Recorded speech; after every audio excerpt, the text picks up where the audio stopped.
into activism. In Arthur's case, his father had always told him, don't get involved with that civil rights mess. Just keep your eye on the ball. You just play tennis, keep your mouth shut. And in '68, there was a man named Jefferson Rogers who died 3 years ago at the age of 97. And he was a great civil rights leader in Washington and later in Miami at Florida Memorial, where Arthur taught a course on blacks and sports, which led to his later 3-volume A Hard Road to Glory, History of Blacks in Sports. Anyway, Jefferson Rogers always tried to be a kind of counter-influence to Arthur's father. He was always telling Arthur, you've got to represent your people, you've got to give back, you've got to speak out. You can't just hit the tennis ball. And finally, Arthur agreed to give a talk at the Pilgrim Congregational Church, where Jefferson Rogers was the minister, in Washington in March of 1968, 1 month before Dr. King was murdered. And who's there? So Arthur's never given a speech in his life. He shows up, and who greets him at the door but Stokely Carmichael? Okay? Talk about intimidation. And but anyway, he survived that talk, got in a lot of trouble. He was in the Army at the time. He was at West Point, and he got in a lot of trouble for giving this speech. He was turning against the war in Vietnam and saying some really forthright things. And then, of course, a month later, Dr. King died. And he was a huge supporter of Dr. King. Never vocalized that. And also Bobby Kennedy. He knew Bobby Kennedy, was with him 2 days before he was killed in June of 1968. And we'll never know for sure, but something snapped. He took this turn towards activism, and he never turned back.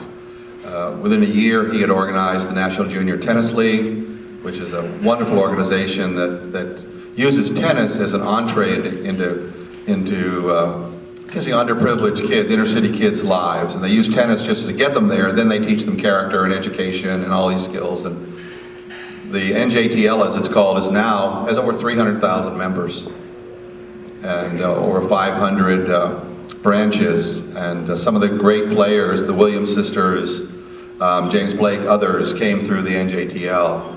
And I mean, Arthur thought of starting that when he was 25 years old. And I can't tell you how many philanthropic organizations, particularly in South Africa, of course, but that he was involved with, and almost never publicized it. He wasn't anybody. He really didn't think about this in terms of bragging or becoming famous. He used his tennis as a platform to try to change the world. And I think he felt very guilty, actually, about his early inaction. He was a self-absorbed young athlete, like most young athletes. And so as he once wrote, he said, it's terrible. I was not at Selma.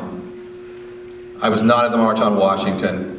I was not in Birmingham when those kids were facing the fire hoses and the attack dogs at Bull Connor. And his friends tried to tell him, well, look, Arthur, you've done all these great things. You had to concentrate on your tennis. And he said, well, I don't really fully accept that explanation. I'm going to spend the rest of my life trying to make up for the early inaction. And as he once wrote, he said, as my fame rose, so did my anguish. And I think he felt that deep in his heart, and pretty much every waking hour for the rest of his life he devoted to some kind of activism. Let's talk about some of the activism that, as he's progressed from the amateur ranks to the professional ranks, and he begins to make his name as a tennis player. We talked a little bit about his activism against the war in Vietnam, which is kind of a contradiction because he was at West Point for a while. And his brother Johnny was probably a super patriot who did 2 tours of duty, so it's kind of complex there. But talk a little bit, if you could, about the South Africa situation with Arthur and his activism towards South Africa. And remember, we're talking about a time when it was entrenched in apartheid. And how did he become focused on South Africa, and what were some of the controversies about the stances that he took towards South Africa? Well, his great friend Cliff Drysdale, who's still announcing tennis matches, who's a white South African anti-apartheid expatriate, and once Arthur started talking about playing in South Africa, and Drysdale said, they'll never let you play. You can forget it. You can apply for a visa till the cows come home. They won't let you play. So he took that as a personal challenge, And it did take him 5 years before he got a visa to play. After actually saying he almost blew the whole thing in the middle of trying to let the South Africans know, I just want to come and play tennis, I'll behave. But he once got frustrated and he said, I wish they would drop an H-bomb on Johannesburg. Okay? That didn't exactly ingratiate him with the South Africans. It was very uncharacteristic of him to be so impolitic. But I think he argued that the politics of black life in the late 1960s, tremendous pressures on him to support black power, to be more militant, to take sides, and he was not an ideologue at all. He was very independent-minded. He was very much of a listener as opposed to being a talker. He really was a public intellectual, really believed in research and thinking things through and listening to people, and everybody was trying to get him to be on their side. And as he said, the issues seemed to be so clear in South Africa against apartheid that he I think in some ways it was an escape from the complications of black politics during those years. And so he just embraced South Africa and became one of the leaders of the anti-apartheid movement, even though he took a tremendous amount of criticism in the early years because he thought it was better to have some kind of engagement with the white South Africans, not to shut them out, not to use their love of sports as a way of forcing them to change. He changed his mind on that, by the way. Within a few years, he realized that engagement was not going to work, particularly when President Reagan took that term as his policy, and Arthur was very much of a liberal Democrat, and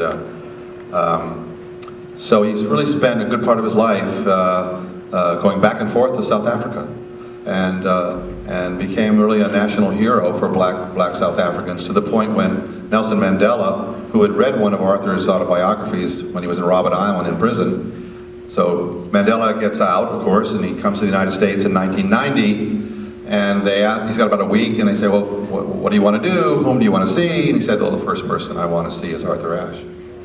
And the positions that he took on South Africa were really forward-thinking when you think about the time. But let's go back towards his activism here in the United States.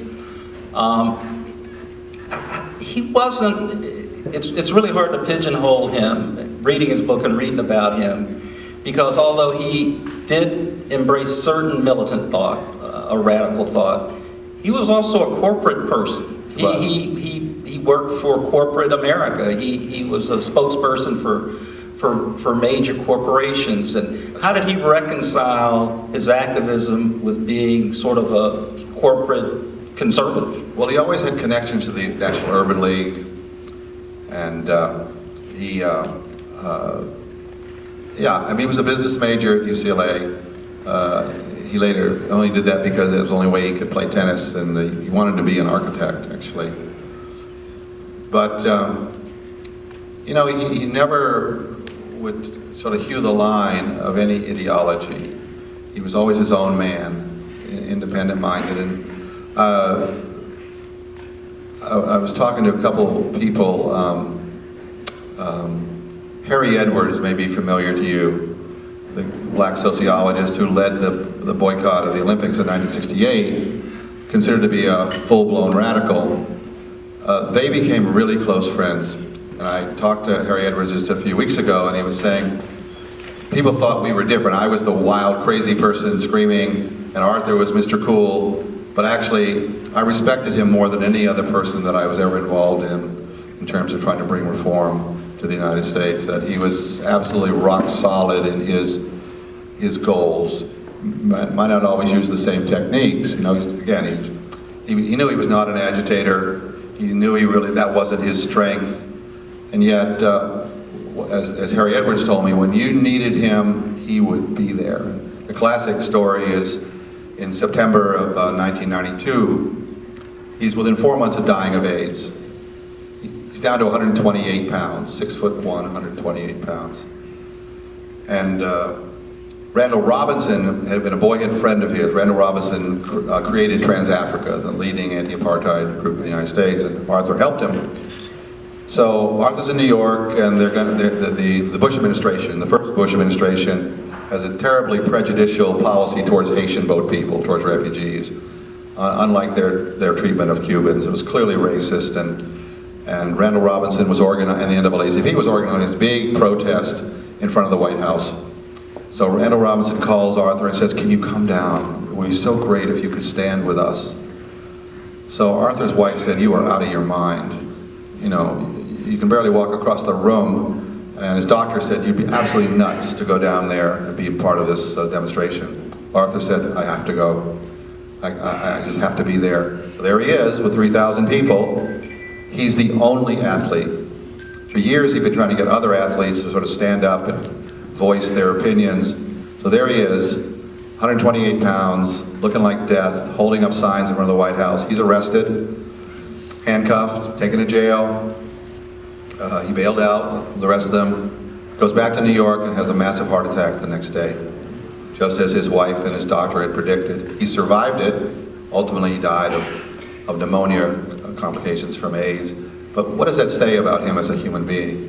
That he wouldn't push off the responsibility to anybody else, to another generation, or he felt he had to be there. And even 2 days before he died, he's on a breathing machine in the hospital in New York, and he can't talk.